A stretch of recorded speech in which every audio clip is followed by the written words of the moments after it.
Thank you for joining us on Perspectives with Asma Silva. And Asma, I love modern technology because we get to go on perspectives all around the world. Or today, we stay in the continental United States, but we're heading out to Arizona. We're going to be speaking with Deedra Abboud, and this is a very interesting story. Bring us a little bit about Deedra's background, and then we will meet her. Right. Deidra is a brave woman. She's running in Arizona, where a Republican has already taken the seat before her. She is not only a courageous woman, but she also is a Muslim woman who converted to Islam. I believe, I forget, but we'll ask her how many years ago. And she's actually dealt with some, Islamophobia, some comments, but dealt with it in a very professional manner. And I'm so happy to have her today. So thank you, Deidra, for joining us. And wanted to ask you, you want to talk about yourself a little bit, about why you're running and a little bit of your experience and background? Sure. First, thanks for having me. I enjoy traveling as well, even virtually. I am originally from Arkansas, and I've been a civil rights and social justice advocate for about 15 years in Arizona, and I'm also an attorney for immigration and estate planning.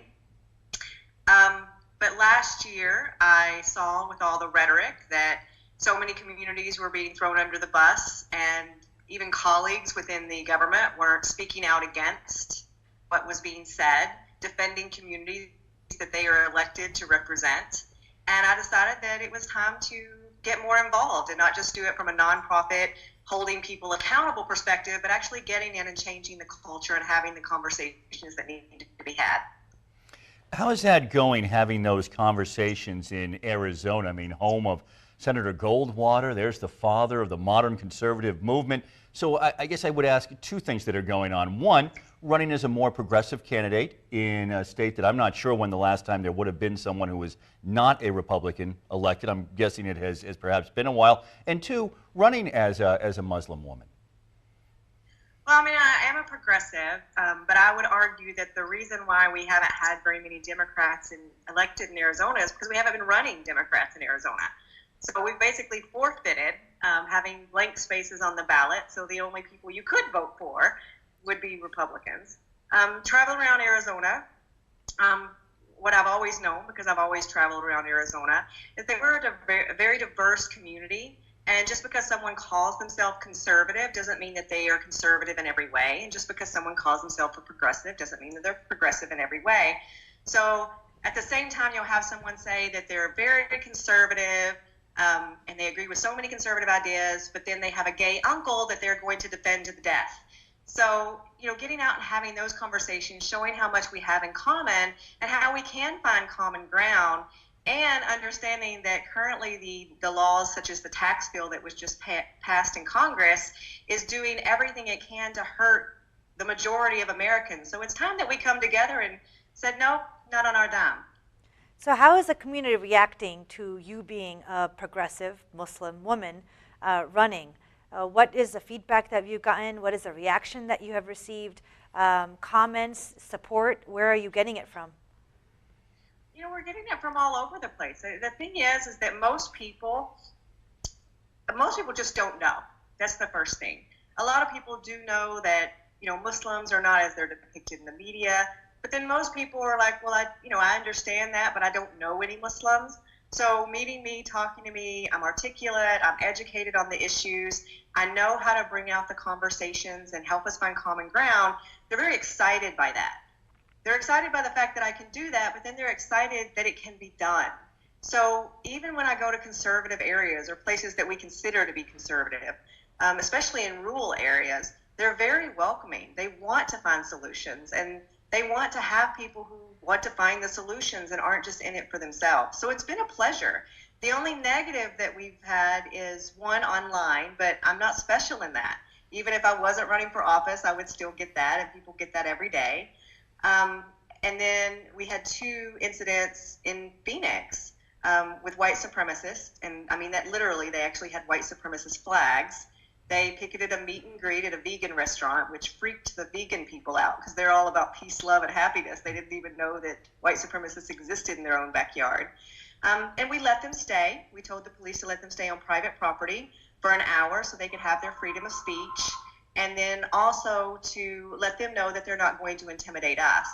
Right. And then another time was at an LGBTQ church where they wanted to just come and harass, and I entertained their questions for about 10 minutes and then said, it's other people want to talk to. So thank you for coming, and we can do this again anytime. Some of that, in 2017, I guess I am just struck by the fact that people would be emboldened enough, though, to come out. It used to be, or certainly I still think for most people, you would not want to be identified. I mean, you're talking about that they're proudly flying the flag of this white supremacist movement. You would not want to be identified as such, and yet here they are boldly coming out and protesting. Has something changed? And this is really about America. This isn't just about your race. Has something changed that we see people feeling that they want to come out, or that somehow Americans will think that these views that they hold are acceptable? A lot of things changed in 2016, and this exact thing I knew was happening in 2016, which is why I knew that I had to do something regardless of who won. I made a decision to close my law firm and start doing something else in October, because the damage was already done. It didn't really matter who won. Definitely what we saw last year was that people with these white supremacist ideas were being emboldened. They were no longer needing to hide, and there was a false equivalency that their hatefulness and their idea that by a fluke of birth, their DNA and skin color was superior to everybody else, suddenly that argument was equivalent to every other argument in the world. And that's not okay. I mean, I'd prefer that people didn't have these ideas, but I would be happy if they just got back under the white hoods again. So what kind of stances and what is your platform that is attracting people? You said a lot of people are welcoming and wanting to understand, and you're giving them another option that wasn't presented to them before. So what are the aspects of your platform and the issues that you stand upon that people are being really receptive for? My number one, so I'll give you my top four. My number one is healthcare for all. As you know, every industrialized country in the world has figured out how to do it. I can't imagine how the United States has suddenly embraced the word can't when everybody else can. Two is education. Education is an infrastructure issue.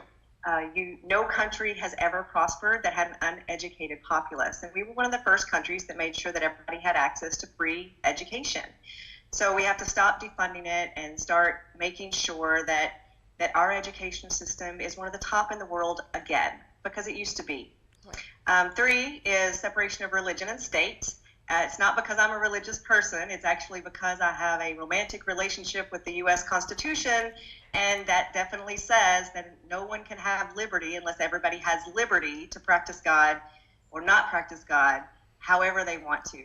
And then the fourth is net neutrality, which is a big issue now, but I've been talking about it since April because it's a freedom issue. We can't allow corporations, relationships with corporations, to decide what information we get.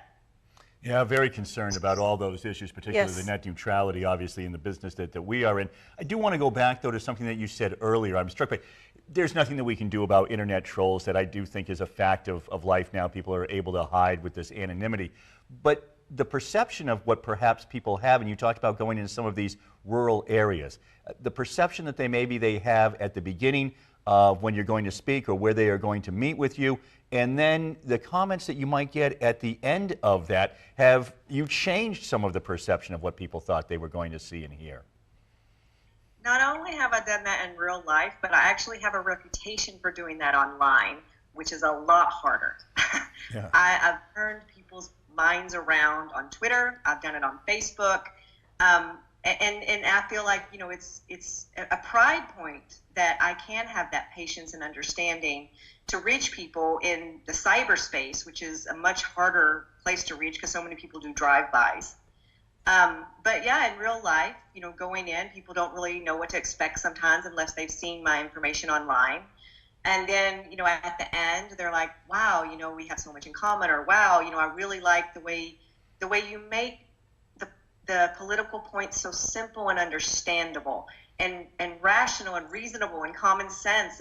And common sense is what we need again. Not rhetoric, but truly talking about what what are we talking about? And what does it mean to you?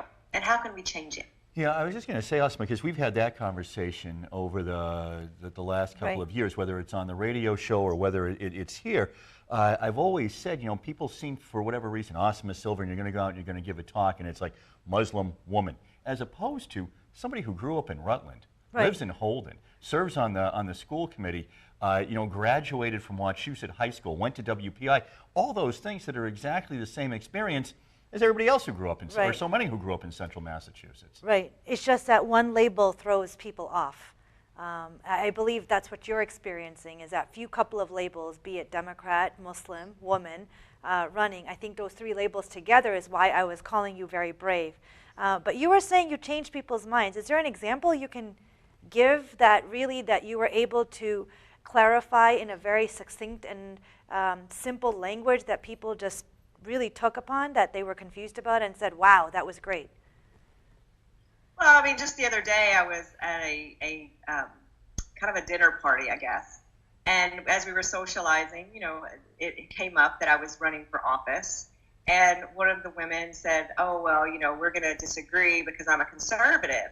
And I didn't even address that. We just continued to talk, kind of chit chat. And then I was also talking about things that mattered, particularly education and how it's an infrastructure issue. And, then she turned to me and she said, oh my God, you might be the first Democrat that I will vote for in my life because I love what you're saying. I'm going to have to check you out. And I said, yes, check me out, because these things are important. So I think a lot of times we put labels on ourselves and we put labels on other people, and the labels themselves don't even mean what we think that they mean. And it affects our identity, I think, in a negative way. Even the idea of like victimization, I've been a victim of crime. So when I talk about it, I talk about, you were a target of crime, because a victim, even the label, and even though we're trying to get sympathy, it actually robs you of a power. And talking about you being a target, it had nothing to do with you, that you were in fact victimized, but it wasn't your fault. It was an incident that happened, and you can deal with that, but it doesn't define you. And it's the same thing in politics. We keep making all of these labels, but most of the time the labels don't mean anything at all. Well, let me talk about the other label that I'm sure a lot of people are curious about, is the Muslim label. So what attracted you to Islam and call yourself a Muslim? And also, not only on top of that, wear a hijab. There's many Muslim women are Muslim but don't necessarily choose to wear hijab. So not only did you decide to convert, but you also decided to wear hijab, and then on top of it, you're in the public eye. So I guess my curiosity, and I'm sure plenty of people are curious, is what questions do you get, and why did you get interested in Islam, and why are you in the public eye being overtly Muslim? I first decided, my first introduction to Islam was all negative in school, with stereotypes. And then I started meeting Middle Eastern exchange students in university, and I was trying to convert them to Christianity. And I wasn't very successful at it, so I was trying to study more. So I started studying Islam so I could point out all the errors to these people. And that's the way I started. But then as I kept not being able to convert them, I would study more and more and more. And so the more I studied, the more I liked it. And, people are fortunate now that we have the internet, that you can get more information. For me, I was kind of stuck with just reading the Quran, that I eventually found, and then occasionally asking questions and then using my own mind. Although the negative thing on the internet too is you can get just as much bad information. But I had actually decided in Arkansas in 98, or before 98, I had decided I really liked Islam and I would like to be Muslim. And I already knew at that time that I would want to wear the scarf. I liked the identity of it. I liked the fact that anywhere you go, another Muslim would know that you're Muslim, so that you get to greet each other. Just like when you're an American and you go to another country, they hear the accent and they're like, oh my God, you're from America. It doesn't matter what state. So I really liked that identity of it. But I didn't actually become Muslim until I moved to Arizona in 98. Because at the time in Arkansas, it was still just, Middle Eastern exchange students. And I'd seen Not Without My Daughter, so that was a little scary. I wanted to kind of stay here. And I when was moved to scared Arizona, after I there was watched such that a movie. community. I was scared after I watched that movie myself, so I don't blame anybody else. But that leads to my other question: is Yeah. people who are Muslim and they're diverse, right, in terms of ethnicities. So sometimes, at least myself, I have been experienced where people would ask me, "Well, where are you from?" And when I say Central Massachusetts, they'll say, "No, no, no. Where are you really from?" You know what they're asking when they ask you that second question, because they know your accent, they hear you, but they'll still ask you that second question. So curious, you're from Arkansas. Do you get that question? And if so, how do you answer it? And what's the reaction when people hear you say, "No, I've been American and white as white can be"? Yeah. So usually the first question is, where are you from? And I'll say Arizona. And they'll say, well, no, originally. Or I'll even say originally from Arkansas because the accent gives it away. And then they'll say, well, where's your family from? And I'm like, Oklahoma. And, and then I'll say, what you really want to know is like ancestrally. I don't have any Middle East. And they're like, oh, wow. So you became Muslim because you married an Arab. And I'm like, well, I did marry an Arab, but I actually became Muslim before I met him. I started wearing the scarf before I met him. And in fact, I taught him Islam because although he was born Muslim, he didn't know anything about Islam. So, these kind of things kind of mess with people. I mean, they're true, but they definitely mess with people's stereotypes. And then also if people talk to me about, that I want to enforce Sharia or some crazy thing, as though 1.8 billion people share a brain and could even agree on what it is, I will tell them, I don't want any religion in the government. And if you don't want religion in the government, let's work together on that, because mine or anybody else, I don't want anybody to tell me how to practice my faith or how to have a relationship with God. And I don't want anybody to tell you that either. And honestly, if someone told me that I had to actually wear the scarf by law, I'd be the first one to take it off, because this is a choice. And when it's not a choice, I disagree with it. Right. Can I ask both of you, because we're having this reckoning in America right now, this watershed moment, #MeToo, and what we're seeing in the Senate, what we're seeing among our political leaders. I saw a report today that what we have seen may be the tip of the iceberg, that there may be as many as a dozen or more other congressmen who are probably going to be caught up and going to have to answer for some things that they have done in the past. We've certainly seen figures in the media and in Hollywood.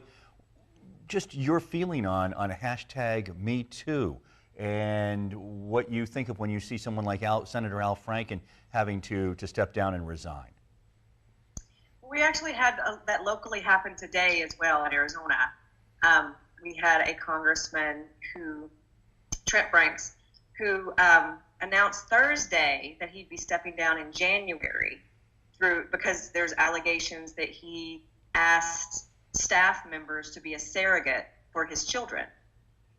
Today, he made it immediate that he was resigning today. I don't think anybody in their right mind believes that he's stepping down because some people got offended that he asked them to be surrogates for his children. And he was already under investigation, or an ethics committee was being created for an investigation. So you think it's going to be something bigger than that? We are at a place in the United States, and maybe the world, but especially the United States, where we have to really decide what gender discrimination is, what sexual harassment is, and how to deal with that. And this is great that we're having those conversations. But then, for example, in Al Franken, it seems that Al Franken is, which obviously what he did was, though normal at the time, is not okay for a congressman at any time. And he stepped down in order to preserve the integrity of that office. But at the same time, that's being equated with, and even actually made more lethal than, Roy Moore, who has been accused of actually having sexual relationships with people underage. That's a false equivalency, and that's very dangerous when we start acting that way. I even saw a congressman make a statement that another colleague, a male colleague, had touched his arm during some proceedings, and he got upset that that was sexual harassment because this congressman might be gay. And my first response to that was that's a deliberate attempt to undermine the Me Too movement. That wasn't even though that congressman is anti-gay, but it's deliberately meant to undermine and say, well, women are getting offended by everything. You can't touch them at all. This has gone too far, which will take us back to, a year ago when we weren't even discussing whether or not it was okay to sexually harass women. Right. In my opinion, as you were asking, I think I agree with Deidre. The fact that we're having this conversation, the fact that we're looking into what is described as sexual harassment and discrimination is really to start off with. I was very upset last year when we found out that our president overtly admitted to certain behaviors, and it was almost ignored. And no one did anything about it. So I'm actually very surprised and, in fact, very satisfied that we're having this conversation and people are being brought to account. Yeah, I'm not sure what, honestly, and I guess probably a whole show that we could do. Right. I'm not sure what to make of the time that we live in when that tape would have sunk any political career at any other time, it seems to me. At any other time, Roy Moore would have the decency to step aside. I'm not sure why in 2017 we're living in a time where political figures, and I think that Roy Moore has learned this from President Donald Trump, have decided that, you know what, I'll just brazen my way through it. I won't step aside. I'll just keep going. And the people of Alabama now have been given this choice of you will vote for this man or you will vote for somebody who, because they have a D next to their name, they won't support the political agenda of the president. So will you elect someone who is alleged to have had these relations with underage girls? I mean, the most horrible things possible that have come forward. Or, horror of horrors, would you elect a Democrat who won't vote the way that we need that person to vote later on? It's a strange time in America. I really believe that in previous years, you would have had people of his own party, and they started out this way, coming forward and saying, we have to do the right thing for America, not the right thing for our party. Are we so partisan now that it's party above our country? Yeah, that's an issue. I mean, it started out last year when we started defending the tape as locker room talk, as though that were acceptable. And my response to that at the time was, well, perhaps locker room talk, we should teach our sons better, not validate it. Today, it is becoming that, literally people in Alabama, they've been reported, making statements, and probably they're inflammatory statements, as in, people in their frustration are saying, the crazy. But saying, even if Roy Moore molested my own 14-year-old daughter, I would still vote for him over a Democrat. That's very far away from our values. That's very far away from family values, definitely. And we're definitely at a crossroads of deciding what we need to do. And I'll agree with you that before, we have had some politicians historically who have decided to just go through no matter what. But they didn't have support and backing and endorsement from the President of the United States, and they didn't have it from the party. At least people were quiet. They may not support you, but they didn't say anything else.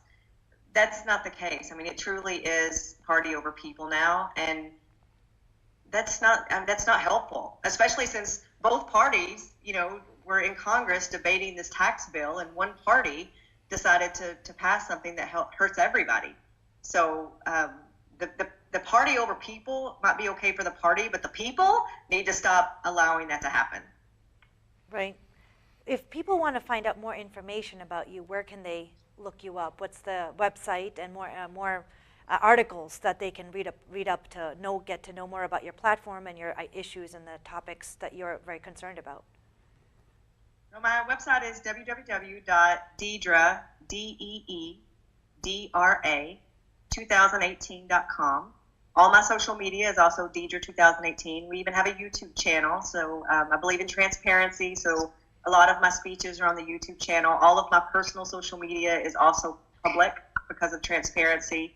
I've signed candidates with a contract that says that I won't take any special interest money ever, and I'll work to overturn Citizens United because, in my opinion, the special interest money is the root cause of every bad thing that's happening in our country. And so we need to We need to get off the cocaine. Sometimes in politics, there's no doubt that you face an uphill battle. Sometimes in politics, though, or in life, you win even if you don't win this election. As you're going out there and you're campaigning, I'm not saying that you won't win, by the way. Just want to be clear on that. But as you're going out there, I mean, do you think that part of this is the people that you're meeting, the minds that you're changing? Win or lose, you've already won in a sense. From all of the ways that I define winning, which I think is important, people define winning in a lot of different ways. In all the ways that I define, I won yesterday. And every day I just continue to win. And all of the landscape that's changing, I definitely have a shot at this particular office and of helping Arizona, because we used to be a very progressive state. I mean, we were the first ones that let women do everything because we were, cowboys, and women were also cowboys. So, bringing us back to our roots, our real roots were revolutionary, new frontiers. And we used to have a Democratic governor, Janet Napolitano, and then she was taken by the Obama administration. So definitely there are all kinds of wins. I win daily, and we can definitely win this seat. But I agree with you. There are so many ways of winning along the way that's not the only win we can have. Awesome. Well, this brings us to the point of the program where we would like to get your perspective on all that we have talked about today. Right. It was great talking to you, Deedra. Thank you for joining us today and getting us to speak with you again. I know we spoke a few months ago, but good luck, and we'll keep in touch, and I'll be looking forward to see your winning this year. For finishing up our program in terms of my thought, having Deedra on today really just shows that our country needs new, fresh blood, new perspective, and courageous people are running. If you don't know somebody or don't know their platform or don't know the issues that they stand upon, I encourage everybody to go out and research, because you might be surprised. Don't let the labels stop you and make judgments and assumptions before you actually do the research. So I encourage everyone, especially in this climate that we are all facing with some political upheaval, moral upheaval, we all need some fresh blood and fresh new perspective in our policy making and our lawmaking. So thank you for joining us, and we hope you watch us again at Perspective.